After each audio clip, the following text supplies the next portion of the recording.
Good afternoon, and thanks for having us. Thanks to GW for hosting, thanks for the judges and audience, and to the Scott family. We're excited to present to you a new technology. Just as brief introductions, this is Nupur Moondra. She's the Chief Financial Officer. She's actually a master's candidate here at GW, and she was also an accounting major for her undergraduate. So she likes it here, basically. My name is Jack Kent. I'm the Chief Regulatory Officer.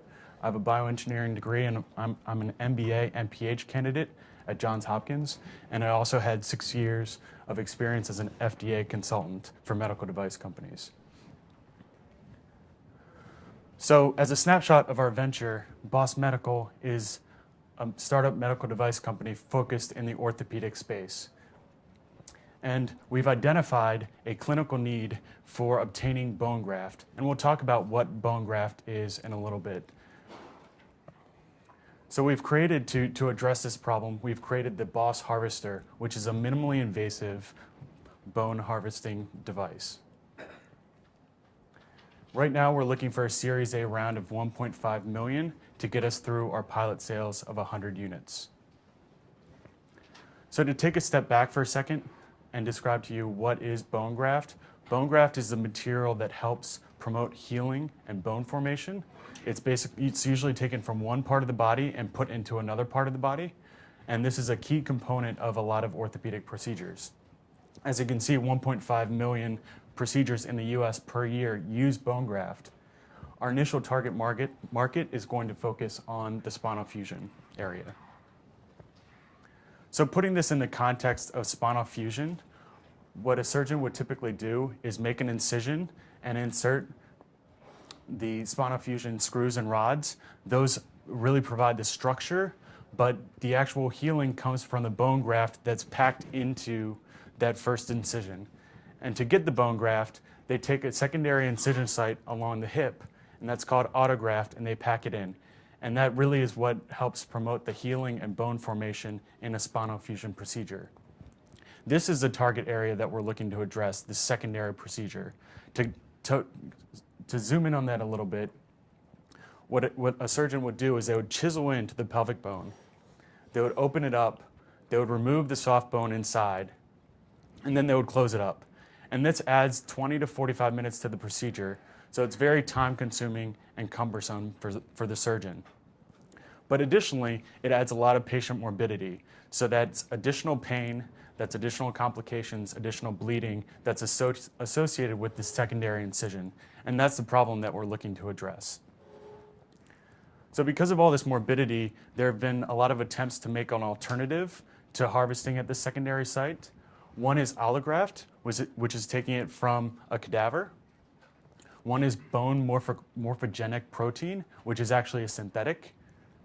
And another is biologics, which is taking blood or bone marrow and injecting it into the site. But for all three of these options, they're not as clinically effective at the fusion site, or they're prohibitively expensive. And so that brings us back to autograft. It's considered the gold standard because of its low cost and because of the minimal fusion site problems. Unfortunately, we still have these harvesting complications due to the secondary site, which is where we come in. There are currently minimally invasive devices available that do this. They all look the same. They have a handle, they have a long hollow shaft with a cutting tip at the end. And what surgeons do is in the pilot hole, they go in an axial motion down to core out the bone. If they want to get additional bone, they have to take the device out and make additional entries into that hole to get additional bone. And ultimately, this results in an inadequate volume of bone. Surgeons feel like they're going to perforate the bone, so there's a perceived additional risk. And it's really just not compatible with the anatomy of the pelvic bone. So ultimately, you don't have the amount of bone graft that you need. What our technology is able to do is go in a single pass and in a nonlinear fashion and collect bone from the pelvic region that wasn't previously reachable with the other products. And so we're able to get a greater volume of bone graft that the surgeons need. And to our technology, we've added a streamlined collection mechanism, which actually makes the bone graft readily available for the surgeon right after they harvest it out of the hip. saving on time. So this is just a brief snapshot of what the open procedure would look like versus the pilot hold for the Boss Harvester. And what this really translates to is less patient morbidity. So when we've talked to patients and we've talked to surgeons, what we're finding is that they come in with a lot of back pain and they have spinal fusion procedures, but they leave with hip pain. And so what we're looking to do is address this by having better clinical outcomes. So in preliminary testing, our product has been able to get twice as much graft volume as the currently available devices.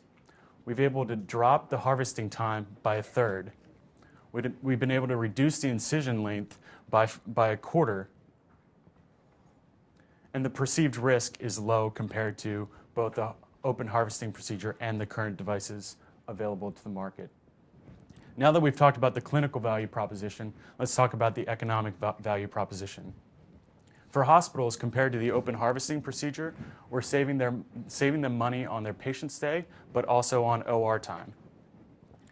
Looking at alternatives to our solution, the reimbursement picture is a lump sum $25,000, and the bone harvesting product is in that $25,000. So at our if these pie charts represent that lump sum value, then our product takes up a slimmer margin of that, increasing the hospital's profits. So then, now that I've given you sort of the identified problem and talked about the value that we bring, my colleague Nupur is going to talk about the market. Thank you for that, Jack. So to talk about the cost mechanics of the Boss Harvester, firstly, it's a disposable instrument. And our cost of goods sold goal is $150 per unit, and our sale price is going to be $500 to $1,000 per unit. To talk about our potential market size, there's a world market for bone graft procedures of 2.2 million procedures per year, and it's a $1.7 billion market. In the US, it's a $1.1 billion market, and our initial US target market, which would be spinal fusion, there are 550,000 procedures per year, and this is a $410 million market. So to further segment our initial US target market, out of those 550,000 procedures, 60,000 of those procedures are already done by surgeons who already go to the pelvic bone and take autograft. So we would first address these surgeons because these are considered our low-hanging fruit, as they already understand the benefit of going to the pelvic bone for autograft. The other 490,000 procedures are done using various other products. So after we gain traction in ours, we would hope to recruit from these surgeons using other products, because as you can see, this is highly fragmented and there's not a single product that is better than the one we are providing. To talk about our marketing strategy, after we gain FDA clearance, our management and clinical team will do direct sales of the first 100 units. We would do this in the DC, Baltimore area first, as that is where we have the greatest network. We would do this to validate the market and show that there is indeed an appetite for our product in this industry. After that, we would hope to exit to a larger orthopedic firm, as a startup company, we don't have the distribution channels that we would get from one of those. This is our plan A. In the event that this doesn't work, we would try to expand ourselves, and we would try to form partnerships with regional distributors. By the end of 2014, we would expect to break even, and in 2017, we expect to have $14.4 million in sales. So we would use this to reinvest into research and development and then expand to other bone graft markets. In terms of reimbursement, hospitals are reimbursed through a DRG code, and this basically just means that hospitals are reimbursed for the entire procedure, in our case, spinal fusion, and this will cover the cost of our product. Surgeons are reimbursed through a CPT code, and they're only reimbursed if they go to the pelvic bone to collect autographs. So this provides them an incentive to use our product over picking a product up from the shelf because they won't get reimbursed for that.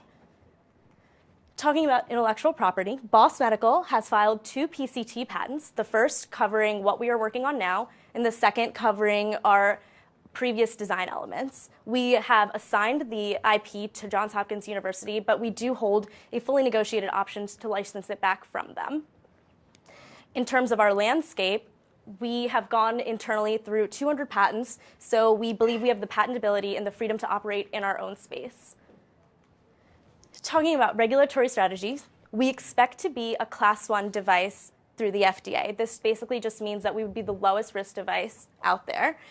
We have consulted FDA reps and experienced regulatory consultants to come to this conclusion, but we will have to file a 510(k) submission due to the novelty of our device. There will, however, be no human clinical data required and only low-cost bench testing.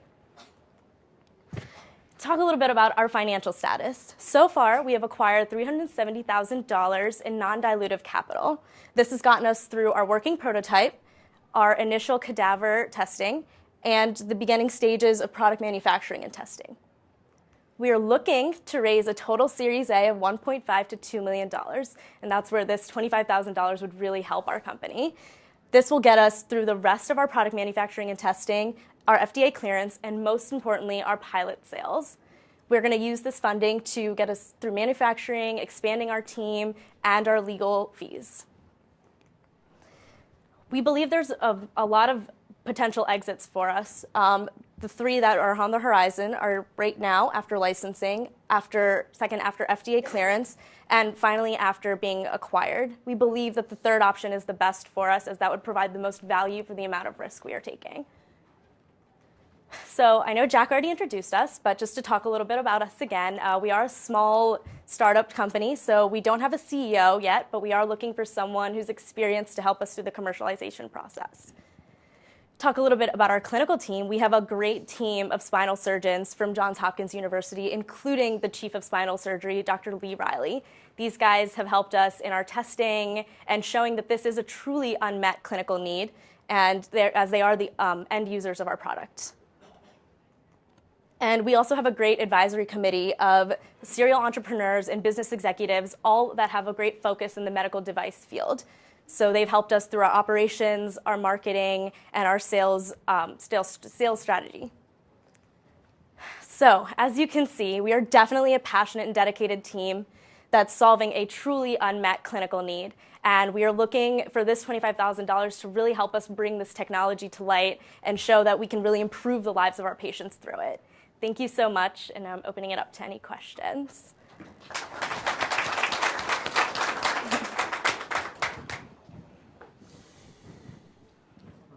Perspective of the doctors, is there any issues there or concerns? No, there's none, because the device is very intuitive when you use it. So a surgeon uses it once in a cadaver lab and they've got it. There's no training involved. There's no need to have a training program even.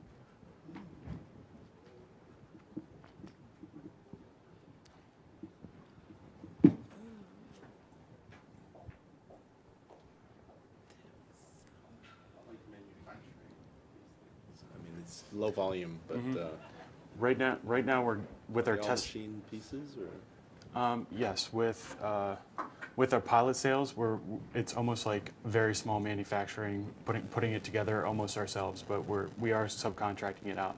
But we are exploring right now bigger volume manufacturing options, and so we're working on that part. you have a quality system in place, 13485. Documentation system, all that stuff. That's on schedule to be in this summer, but we do have design controls in place.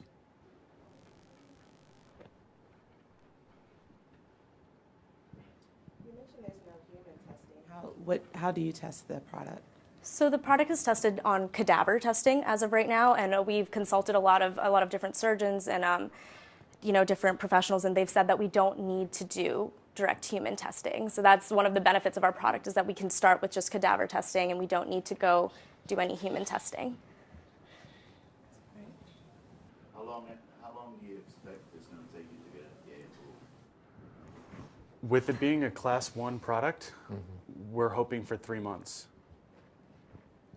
And a second question to that is, if you've already raised so much seed, why do you need additional seed? Or why did you burn through that first seed so quickly? Well, we haven't burned.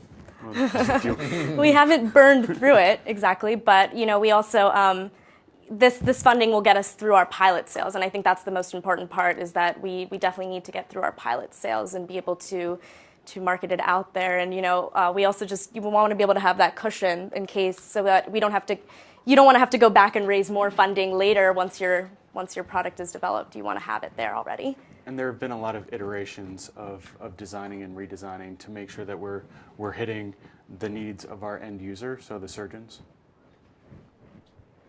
Great. Thank you very much, guys. Thank you. Vote for us on Twitter.